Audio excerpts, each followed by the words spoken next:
Everyone, welcome to KD academy. My name is Kuber Das. तो जैसे कि आप सभी को पता है कि मैं आपका परसेंट और लॉस का लगभग 8 वीडियो अपलोड कर चुका हूँ। ये मेरा 9वां वीडियो है और लगभग हम इसको 10 या 11 वीडियो में प्रॉफिट लॉस को ख़त्म कर देंगे, जिसमें मैं आपको लगभग 100+ क्वेश्चन पॉसिबली करा दूंगा लगभग। ठीक है, उतना क्वेश्चन आपके गवर्नमेंट जॉब एग्ज़ाम के लिए सफिशिएंट रहेगा। कोई भी आप गवर्नमेंट जॉब एग्ज़ाम में अगर आप बैठ रहे हो तो अगर आप इतना क्वेश्चन को कर लिए तो उससे रिलेटेड क्वेश्चन आपसे बाहर आएगा ही नहीं। ठीक है, इक्का दुक्का क्वेश्चन को छोड़ के। तो चलिए अगला टाइप में आते हैं। Question based on CP of first article is equal to SP of second. बोलने का मतलब है कि जब किसी वस्तु का जो पहले वस्तु का जो क्रय मूल्य है वो दूसरे वस्तु के सेलिंग विक्रय मूल्य के बराबर होगा। ये वाला क्वेश्चन है, बनाने का बहुत बढ़िया तरीका है ना। चल देखो क्या लिखा है। मुन्नी ने 115 रुपये में एक मोबाइल और एक बंदूक खरीदी। ठीक है ना। उसका क्या बोला, 20% के लाभ पर बंदूक को और 30% पर मोबाइल को क्या कर देता है, बेच देता है। सबसे पहली बात आपको ये दिमाग में रखना है ना, कितना है लाभ, कितना है 120 रुपये में क्या करते हैं बंदूक को और 30% के लाभ पे किसको, मोबाइल को। मतलब दो वस्तु है, दोनों को बेच देता है। फिर देखा बंदूक का जो क्रय मूल्य है, पहले वस्तु का जो CP है वो मोबाइल के सेलिंग प्राइस के बराबर है, वही है ना, सेम वही है। तो कुल लाभ प्रतिशत की गणना कीजिए। तो सिंपल है, सबसे पहले आपको याद होगा 20% के इंक्रीमेंट लगाएंगे तो कितना होगा, यहाँ से 1/5 यहाँ पे लिखेंगे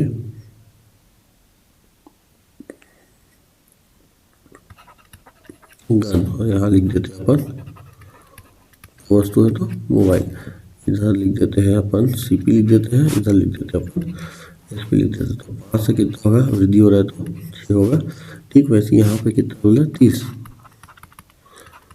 का वृद्धि करेंगे तो 3 कितना होता है 10 होगा। इसका वृद्धि करेंगे तो कितना होगा 10 कितना हो जाएगा 13। यहाँ तक तो कोई दिक्कत नहीं है। अब बोला है जो बंदूक का जो गन का जो CP है ना, वो मोबाइल के SP के बराबर है ना। आपको प्रश्न में बोला हुआ है ये। यहाँ पे देखो ये गन का CP है और ये इसका क्या है SP है। दोनों क्या होना चाहिए, ये दोनों आपके होना चाहिए बराबर। ये दोनों आपके क्या होना चाहिए, बराबर होना चाहिए। तो कैसे बराबर करेंगे, आपको तरीका बताया था। बराबर करना है, ऊपर में कितने का गुणा कर दो 13 का, यहाँ कितने का गुणा कर दो 5 का। क्योंकि यहाँ पे अगर मैं इस 13 का गुणा कर दूँ और इस 13 पे मैं 5 का गुणा कर दूँ तो बराबर हो जाएंगे। तो जैसे यहाँ पे गुणा करते हैं है ना, उसके बाद का वैल्यू यहाँ पे हम क्या करेंगे, लिखेंगे।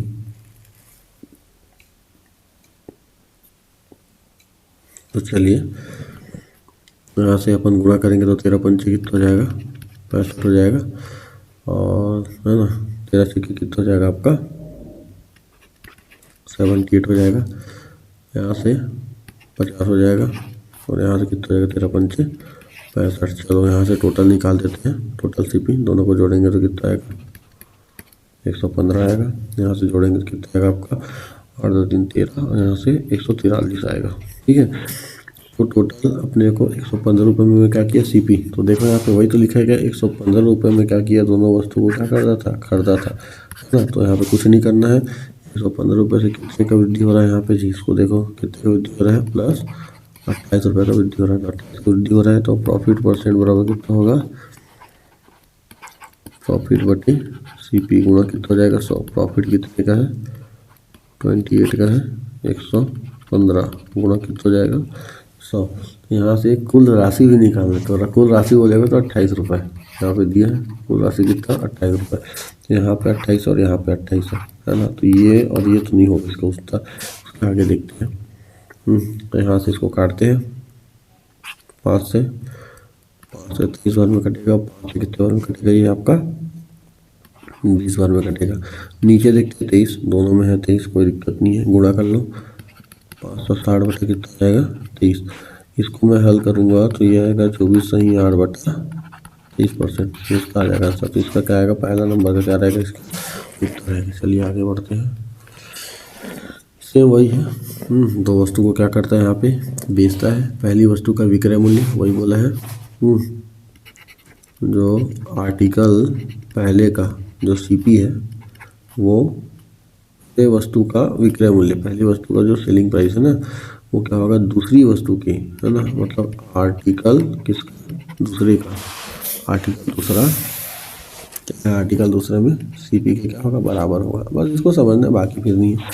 तो यहाँ पे पहला वस्तु है, यहाँ पे दूसरा वस्तु है, इधर लिखेंगे सीपी, इधर लिखेंगे एसपी। तो पहले वस्तु में कितना 20% का लाभ हो रहा है, 20% का लाभ तो आप सभी को पता है, 5 से कितना हो जाएगा 6। दूसरे वस्तु में 10 का हानि हो रहा है, चलो 10 का हानि हो रहा है तो हानि कितना होगा 10 से 9, है ना। अब यहाँ से हम क्या करेंगे, हमको क्या करना है, कोई लाभ प्रतिशत या हानि प्रतिशत निकालना है। तो क्या बोला, पहले का जो सेलिंग प्राइस है, पहले का सेलिंग प्राइस ये है और दूसरे आर्टिकल का सीपी ये है, तो दोनों क्या होना चाहिए बराबर। तो कैसे बराबर होंगे, तो बराबर करने का 2-3 तरीका है, या तो 6 का गुणा कर दो और 10 का गुणा कर दो, है ना, या फिर 6 के पहाड़ा और 10 के पहाड़े में कुछ ऐसा चीज़ आता है जो कॉमन हो। तो देखो यहाँ पे दूसरा तरीका बताता हूँ। मेरे को पता है अगर 6 में मैं 5 का गुणा करूँगा 6 5 30 हो जाएगा, और अगर मैं 10 में 3 का गुणा करूँगा तो मेरा बन जाएगा। तो गुणा करते हैं 25, 6 पंचे 30, यहाँ से हो जाएगा 30 और यहाँ से हो जाएगा 18। तो जो गोला में है उसी को जोड़ना है। तो यहाँ से टोटल सीपी निकालेंगे कितना आएगा, यहाँ से 75, यहाँ से कितना हो जाएगा आपका 48। तो देख के पता चल रहा है कि आपका क्या हो रहा है, यहाँ पे कमी हो रहा है ना। कितने का हो रहा है कमी, सॉरी 9 9 27 होगा। तो जोड़ोगे 7, है ना। 2 मिनट मिटा देते हैं इसको।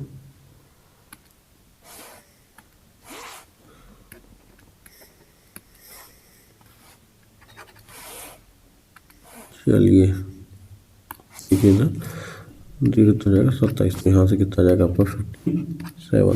तो यहाँ से कितने का वृद्धि हो रहा है, यहाँ से आप देखोगे तो कितने का वृद्धि होगा, है ना। आप 75 का होगा, 55 होगा, सॉरी 55 होगा। 55 से आपका यहाँ देखोगे तो 2 का वृद्धि हो रहा है। तो वृद्धि परसेंट, प्रॉफिट परसेंट निकाल दो। तो प्रॉफिट बटे सीपी गुणा 100, प्रॉफिट कितने का 2 का, सीपी कितना है 55, गुणा कितना हो जाएगा 100। तो यहाँ पे आपको ऑप्शन दिया होगा 5 से काट लो, 5 से 11 बार में, 5 से 40 बटे 11, हाँ 40 बटे क्या आ जाएगा 11। तो यहाँ से इसको और सॉल्व करेंगे तो 3 से ही 60 बटे 11% इसका क्या आ जाएगा, आंसर आ जाएगा। तो ये क्वेश्चन आपके लिए होमवर्क है, ठीक है। इसको आप बनाइएगा और कमेंट बॉक्स में क्या करिएगा, आपको यहाँ पे इसका आंसर को आप क्या करिएगा डालिएगा। अगर आपको पसंद, अगर आपका करेक्ट आंसर होगा तो उसमें अपन क्या कर देंगे ना, येलो हार्ट दे देंगे। चलिए देखिए, ये फॉर्मूला बेस्ड क्वेश्चन है, ठीक है। फॉर्मूला बेस्ड क्वेश्चन है, इसको आपको बनाना पड़ेगा। अगर आप इसको बना लोगे तो देखिए फॉर्मूला आपको याद करना पड़ेगा। ऊपर में प्रॉफिट, ऊपर में प्राइस है ना, ये प्राइस है, ऊपर में पी प्राइस है, और नीचे में ये क्यू मतलब जो है वो क्या है, क्वांटिटी है कि कितना उसकी मात्रा है ना। 100 प्लस जो है ये प्रॉफिट और लॉस है ना, ठीक है, समझा दिया। अगर ये आपको याद है तो इससे बना सकते हैं। देखिए क्वेश्चन लोग को तो बोले 160 रुपये में 90 बॉल पेन बेचने पर व्यक्ति को 20% का हानि होता है। तो वही है सेम। यहाँ पे मैं एक बार लिख देता हूँ फॉर्मूला। प्राइस यहाँ पे क्या था, क्वांटिटी, फिर 100 प्लस प्रॉफिट या फिर लॉस परसेंट, यही बताया था ना। वैसे यहाँ पे भी क्या रहेगा, सेम रहेगा, बस फॉर्मूला थोड़ा सा अलग रहेगा। तो चलिए रखते हैं P1 Q1 100 plus minus profit या लॉस परसेंट बराबर में कितना होगा P2 Q2 100 प्लस माइनस का प्रॉफिट या लॉस। तो चलिए देखिए प्रॉफिट कितना थी, ऊपर में प्राइस कितना थी 160 रुपये में कितना वस्तु, 90 वस्तु, और 20% का प्रॉफिट हो रहा प्लस का 20 बराबर। फिर यहाँ पे 20% कमाने के लिए कितना ना 96 रुपये, कितने रुपये में 96 रुपये में कितने बॉल पेन भेजेंगे मेरे को नहीं पता है। यहाँ पे देखेंगे कितना परसेंट कमा रहा है, 20% का। यहाँ पे क्या हो रहा है, यहाँ पे लाभ कमाना है, ऊपर में हानि हो रहा है, यहाँ पर भी करेंगे। फिर यहाँ पे करेंगे 160 बटे 90 गुणा, यहाँ पे कितना जाएगा बराबर 96 बटे Q2, यहाँ से आएगा 120। तो यहाँ से आप काट लो, जैसे भी काट सकते हो, यहाँ से इसको 2 बार में काट सकते हो, ठीक है, 2 बार में कट जाएगा। यहाँ से आप ये 0 और ये 0 को काट सकते हो, है ना। 3 से काट दो, 3 तिया 3 चौक 4 से इसको काट दो, 4 दूनी 8 और 4 से 16 और इसको काट दो तो कितना है 12। Q2 बराबर कितना आएगा 12, 12 में 3 का गुना हो गया। देखो यहाँ पे 3 बचा और यहाँ पे कितना है 12, तो Q2 को इधर ले जाओ तो 12 गुणित 3 होगा बराबर कितना यहाँ पे 36। इसका आंसर आएगा आपको 38 दिया हुआ है। ठीक, सेम क्वेश्चन है, सेम बहुत इजी है। ठीक है, कोई बहुत बड़ा चीज़ नहीं है। यहाँ पे क्या बोला है 3 रुपये में, चलो सूत्र नहीं लिखता मैं, 3 रुपये में कितना सेब 7 सेब खरीदता है। अब यहाँ पे बोलोगे प्रॉफिट परसेंट लाभ परसेंट नहीं दिया है तो यहाँ कितना परसेंट लेंगे अपन, प्रॉफिट परसेंट लाभ परसेंट नहीं दिया तो 0। तो आपको पता है 100 में प्रॉफिट और लॉस नहीं दिया तो सब 0 होगा, तो 0 में 100 को जोड़ेंगे कितना 100% ही आएगा। परसेंट इसलिए निकले रहो क्योंकि बराबर में कट जाएगा। ठीक है, कितने सेब बेचे 100 में कितने सेब बेचे, 100 सेब को कितने बेचे तो कितना है ना, क्वांटिटी है कितने रुपये में, नीचे क्वांटिटी 100 बोला, कितना परसेंट बोला 33% का फायदा हो रहा है। 33% का फायदा मतलब 100 में जोड़ देंगे, वही तो सूत्र तो वही है क्या, 100 plus minus profit plus loss. और प्रॉफिट हो रहा है तो 100 प्लस का पी होगा, तो यहाँ पे 33 रखेंगे तो कितना आएगा 133%। ठीक है, तो डायरेक्ट रख देते हैं यहाँ पे 133, तो ये 100 और ये 100 तो यहीं से कट गया। ठीक है, 7 बचेगा कितना 6 7 नहीं है 3 7 और 1 बराबर कितना 3, तो 3 27 तो 57। इसको क्या आ जाएगा, छोटा है बन जाएगा। तो इसके बाद वाला भी आपको मैं पूरा कैलकुलेशन तो नहीं करके दूंगा, आपको बता देता हूँ है ना। तो कितने रुपये है 400 इतने रुपये में कितना 3 दर्जन, 3 दर्जन मतलब कितना हो गया 36 है ना, गुणा कितना परसेंट का लॉस 100 माइनस का 25 बराबर है ना। फिर क्या होता है पूरे 100 में 20% का फायदा होता है। और कितने रुपये में बेच रहे हैं 288 रुपये में बेच रहे हैं। कितना संतरे मेरे को नहीं पता है, क्वांटिटी क्यों लिखेंगे है ना, ब्रैकेट में कितना दर्जन में बोलता तो 36 है ना, 3 का 3 दर्जन ही लिखता। नीचे अगर यहाँ पे आंसर अगर दर्जन में पूछता तो दर्जन को चेंज नहीं करते, 3 दर्जन ही लिखते 36 की जगह। ठीक है, बता दे रहा हूँ। यहाँ पे 100 प्लस प्रॉफिट, इसको सॉल्व कर लेना आपका आंसर आ जाएगा। हाँ ठीक, ये भी वैसी है। 1 रुपये में कितना संतरे 32 संतरे, कितने का हानि हो रहा है 40 का हानि हो रहा है, 100 माइनस का 40 बराबर है ना। तो 1 रुपये में कितने, 1 रुपये में कितने संतरे बेचेंगे नहीं पता, कितने परसेंट का लॉस 20% का लाभ बना लेना, आंसर आ जाएगा। अगला क्वेश्चन 1 रुपये में 4 वस्तु। ठीक है, 1 रुपये में कितने वस्तु 4 वस्तु, 4% का हानि, चलो 4% का हानि बराबर 1 रुपये में कितने वस्तु बेचता है 3 वस्तु बेचता है, तो उसका लाभ परसेंट बताना है तो 100 प्लस का। और यहाँ से पी निकाल लेना, आपका आंसर आ जाएगा। ठीक, वैसे ये है 160 रुपये में कितना 70 वस्तु बेचता है, 20 का हानि होता है, ये लो हानि कर दिए बराबर 96 रुपये में कितना वस्तु बेचता है नहीं पता है ना, वही तो निकालना है, ये लो क्यों लिख दिया।